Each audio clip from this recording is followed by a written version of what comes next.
As our Foreign Minister Dr. S. J. Shankar is all set to release his new book, Why Bharat Matters, he is often heard mentioning about the roads not taken, which pertains to some missed opportunities and certain policy decisions that India had to choose from in its early years of independence.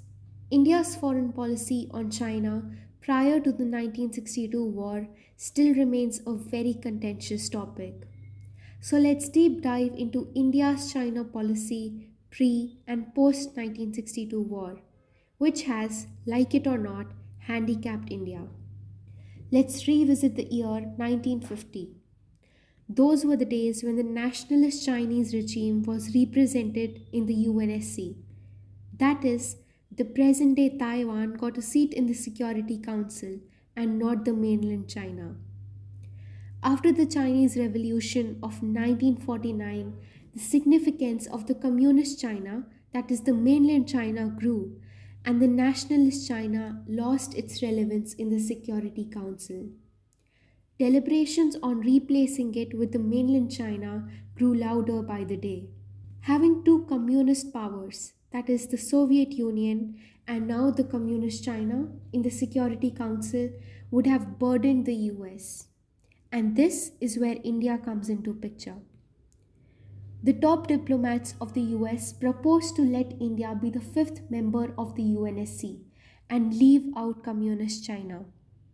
While I agree that US made this deal not to win hearts of Indians but to serve its own interest, but the then Prime Minister Jawaharlal Nehru rejected this offer, believing it would be a straight confrontation with communist China.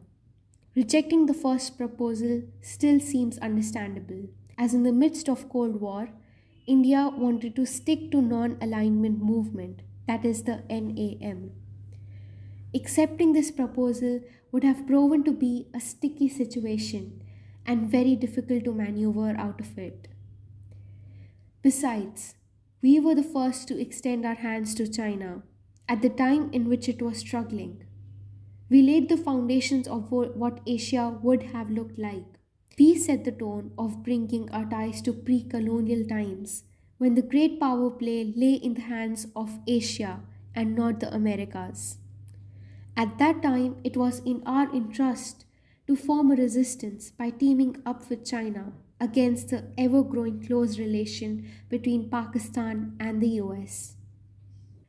Forging relations with China seemed to be the wise thing to do at that time. But then again, it takes two hands to clap. Expansionism ideals of China does not converge with our ideals of peaceful coexistence. This partnership was simply not meant to be. And we should have been able to judge that and not escape the reality of ever growing risk posed by China in the region and to our own borders. Nehru government accepted China's sovereignty of Tibet after it invaded it in 1950. India also did a favor to China by surrendering its extraterritorial rights on Tibet, which it had inherited from the British. We have already conceded 10 lakh square kilometers of autonomous territory of Tibet to China. Asking for sovereignty over a peak in Aksai Chin really does not help India in its cause. If China took this large chunk of land, what was stopping it to violate India's territorial integrity? The policymakers should have known this. Well, at least Sardar Patel knew this and he expressed this concern in a letter addressed to Nehru.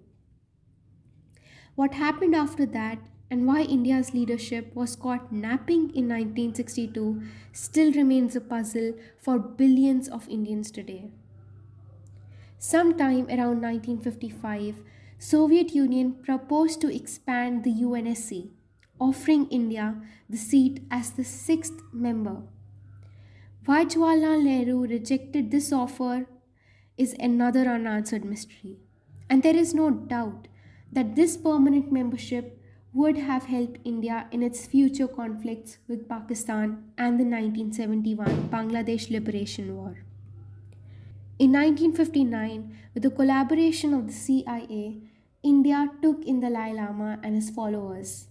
Using this as an excuse, China started making absurd claims on integral territories of India, including Arunachal Pradesh. India China ties hung in balance, establishing the groundwork for the 1962 war. The Indian China ties had hit a new low for obvious reasons. After the war, India settled down on accepting Tibet as an autonomous territory finally. Until 2003, when Atal Bihari Vajpayee accepted the One China policy, hoping it would reciprocate as One India policy in Jammu and Kashmir. But to no avail, we fell into another trap set by Chinese. This brings us to our present day situation. China has supported Pakistan militarily against India. Ironically, the same China we held our seat for in the United Nations Security Council has blocked our attempts to join the Security Council. But we can't afford a war with China. Indian markets have an over dependence on China when it comes to crucial supplies like lithium. As much as it feels wrong to say this, but there is no doubt that China enjoys the leverage over India. Xi Jinping decided to skip the G20 summit. And why do you think that is? G20 was an opportunity to promote India as the voice of global south. China views India as a regional rival. China's history and policies like the BRI, which is the Belt and Road Initiative, are testament to its expansionist policies. As the focus is shifting to Indo-Pacific region, global powers like the US have increased their engagement with India to counter China. While US is only looking out for itself, India is at a point of leverage to use these circumstances to its own benefit. Focus on self-reliance, learn from the lessons of past, because when India was diligently signing the Panchsheel agreement of peaceful coexistence with China, China was busy tracing down its expansionist policy in the cold deserts of Ladakh. This is an excerpt from an ancient Chinese text, and you must read it to understand its ideology in the present context.